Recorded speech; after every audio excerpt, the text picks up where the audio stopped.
Medina তো একই অবস্থা বাঙালিদের, জামাইরা যেখানে পাথর মারে সেখানেও এই বাঙালিরাই আমাদের বাংলাদেশি ভাইরাই সবচেয়ে নিম্নমানের কাজটি করে।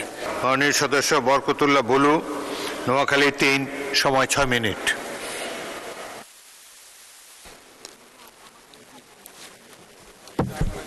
বিসমিল্লাহির রহমানির রহিম। মাননীয় স্পিকার, আপনাকে ধন্যবাদ। আজকে আমরা এমন একটি বিষয় নিয়ে এই সংসদে আলোচনার জন্য দাঁড়িয়েছি, আপনার অনুমতি নিয়ে। আপনি আমাকে সময় দেওয়ার জন্য অত্যন্ত ধন্যবাদ। আমি জানতাম না আপনি আমাকে সময় দেবেন। মাননীয় বিরোধী দলের নেতাকে আমি ধন্যবাদ দিচ্ছি। এমন একটি স্পর্শকাতর এবং বাংলাদেশের সকল মানুষের হৃদয়ের কথা আজকে এই প্রবাসীদের দুঃখ কষ্টের কথা লাঘব করার জন্য এই বিলটি এখানে, এই নোটিশটি এখানে উপস্থাপন করে জন্য ওনাকে ধন্যবাদ দিচ্ছি। আমার সাথে ওনার হজে দেখা হয়েছে, আরাফার ময়দানে দেখা হয়েছে, মিনা দেখা হয়েছে, এবার হেরম শরীফও দেখা হয়েছে। তো উনিও অনেক লোকের সাক্ষ্য গ্রহণ করেছেন, অনেকের সাথে আমারও সাক্ষাৎ হয়েছে। সবচেয়ে করুণ মাননীয় স্পিকার, আমি যখন হেরম শরীফে ঢুকি তখন ঝিন্ন শীর্ণ কাতর চেহারায় বাঙালিরা ঝাড়ু দিচ্ছে, পরিষ্কার করছে। সবচেয়ে নিম্নমানের কাজটি এই বাংলাদেশের মানুষগুলো করে। আমি ওদের জিজ্ঞাসা করলাম বাড়ি কোথায়, কত টাকা বেতন পান। ওরা বললো আমরা 400 রিয়াল বেতন পাই। 400 হেরামে 400 পায়। এই কোম্পানিকার সাবেক অর্থমন্ত্রী রোটাস কামালের 5.5 লক্ষ টাকা করে তারা গিয়েছেন। বহু কষ্ট করে টাকা, এখনও কারো উঠেছে কারো উঠে নাই। সবার কাছে দাঁড়িয়ে থাকে কিছু টাকা পাওয়ার জন্য। কেউ আস্তে গোপনে, আবার ক্যামেরা দেখা যায় কিনা, কিছু টাকা দেওয়া হয় তাদেরকে। এটাই হলো তাদের উপার্জনের। যে ক্যাম্পে তাদের রাখা হয় সেটাও তাদের আবাসনের জন্য অপ্রতুল এবং তারা খাদ্যটাও নিম্নমানের। আমি আপনাকে এটা বললাম।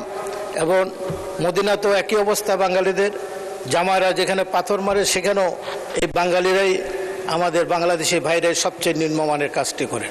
একই দিকে পাকিস্তানের যারা যায় এরা 500-600 টাকা বাংলাদেশিরা পায়, তারা পায় 2000, 2500, 3000 টাকা। নেপালিরাও পায়, ভারতীয়রাও পায়।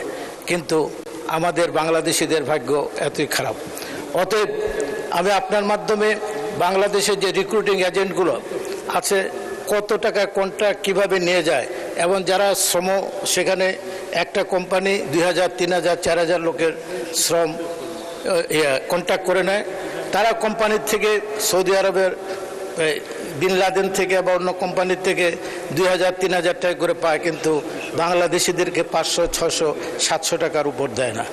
এই যে টাকাগুলো লুটপাট করে এই কোম্পানিগুলো, আমাদের মন্ত্রণালয় এবং আমাদের দূতাবাস এর জন্য সঠিকভাবে তদন্ত করে কাজ করতে হবে, যাতে বাংলাদেশিরা এইভাবে না ঠকে।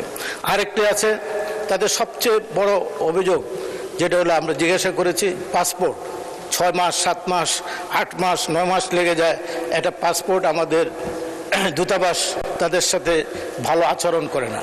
অনেক সময় তাদের কাছ থেকে মানে উপরে নিয়ে তারপরে যারা দিতে পারে তাদেরকে দেয়। এই বিষয়গুলো দূতাবাসে তারা একবারে অবাঞ্ছিত ব্যক্তিদের মতো তাদের সাথে আচরণ করা হয়। আরেকটি বিষয় আছে, বাংলাদেশিদের সবচেয়ে বড় দাবি, এখানে মাননীয় প্রধানমন্ত্রী থাকলে ভালো হতেন, সেটা হলো তারা যেমনিভাবে ফ্যামিলি কার্ড, কৃষি কার্ড, বিভিন্ন কার্ড চাচ্ছে, তারাও প্রবাসী কার্ড চাচ্ছেন। এই প্রবাসী কার্ড যদি তারা পায় তাহলে তারা রেমিটেন্সটা পাঠাতে পারবেন, তারাও একটা স্বস্তির নিঃশ্বাস ফেলতে পারবেন। আর একটা হলো প্রবাসে দূতাবাসের সেবা দুর্নীতির অভিযোগ সবচেয়ে বেশি হলো বাংলাদেশের এই রিক্রুটিং এজেন্সিগুলো। একটা এজেন্সি আছে, তার সাব এজেন্ট আছে প্রায় 50টা 60টা। এভাবে মানুষদের প্রতারিত করা হয়। আমি এই প্রবাসীদের নিয়ে কথা বলতে প্রথমে আপনার সর্বপ্রথম যার নামটি আসবে বাংলাদেশে, সেটা হলো মহান স্বাধীনতার ঘোষক শহীদ প্রেসিডেন্ট জিয়া রহমান। উনি সৌদি আরব সহ মধ্যপ্রাচ্যে এই প্রবাসীদের যাওয়ার ব্যবস্থা করেছেন। সেই কারণে আজকে 1.5 কোটির মতো অধিক মানুষ বিদেশে চাকরি করেন, ব্যবসা বাণিজ্য করেন। আরেকটি বিষয় মাননীয় স্পিকার, বাংলাদেশের অনেক ভাইরা এখন সেখানে ইনভেস্টর হয়েছেন। তাদেরকেও যেন সঠিকভাবে আমাদের অর্থ মন্ত্রণালয় থেকে শুরু করে এবং প্রবাসী মন্ত্রণালয় এবং আমাদের পররাষ্ট্র মন্ত্রণালয় তাদের ব্যাপারেও দেখভাল করতে হবে, তারা যেন আরও সঠিকভাবে তাদের ব্যবসা বাণিজ্য করে বাংলাদেশে রেমিটেন্স পাঠাতে। অনেক বাঙালি, শত শত বাঙালি আজকে সৌদি আরবে, বিভিন্ন দেশে, দুবাই, আরও তারা ইনভেস্টর হয়েছেন। 20 কোটি, 30 কোটি, 50 কোটি, কেউ 100 কোটি টাকা বিনিয়োগ করে সেখানে ইনভেস্টর হয়েছেন। তো অতএব এদের ব্যাপারেও আমাদের সাহায্য সহযোগিতা করতে হবে।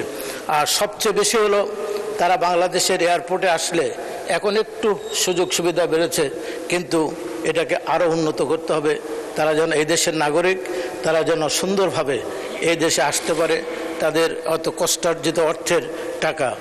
আমি আপনাকে আবারও অনুরোধ করব, মাননীয় স্পিকার বেগম খালেদা জিয়া এই মালয়েশিয়ার বাজারটি, শ্রম বাজারটি উনি খুলে দিয়েছে, ওনার রিকোয়েস্টে মাহাথির মোহাম্মদ সেদিন এটা খুলেছিলেন। তা আজকে মালয়েশিয়া গত মাত্র 20টি রিক্রুটিং এজেন্ট এই মানুষদের থেকে প্রায় 25,000 কোটি টাকা লুণ্ঠন করেছেন। তা অতএব এবারও এখানে মাননীয় প্রবাসী মন্ত্রী আছেন, এখন মাননীয় প্রধানমন্ত্রী আপনার মাননীয় সদস্য, ধন্যবাদ। আচ্ছা, 1 মিনিটে সাম আপ করেন।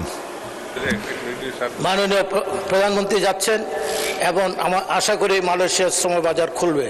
এই মালয়েশিয়া যেন আমাদের আমলে, আমাদের সরকারের আমলে, ফ্যাসিস্ট আমলের মতো যেন কোনো সিন্ডিকেট সৃষ্টি না হয়, কোনো মানুষ যেন এই দেশের মানুষদের, গরিব মানুষদের ঠগে হাজার হাজার কোটি টাকা লুণ্ঠন না করতে পারে, এই দাবি রেখে আপনাকে ধন্যবাদ। আমার বক্তব্য আমি এখানে শেষ করছি। আসসালামু আলাইকুম।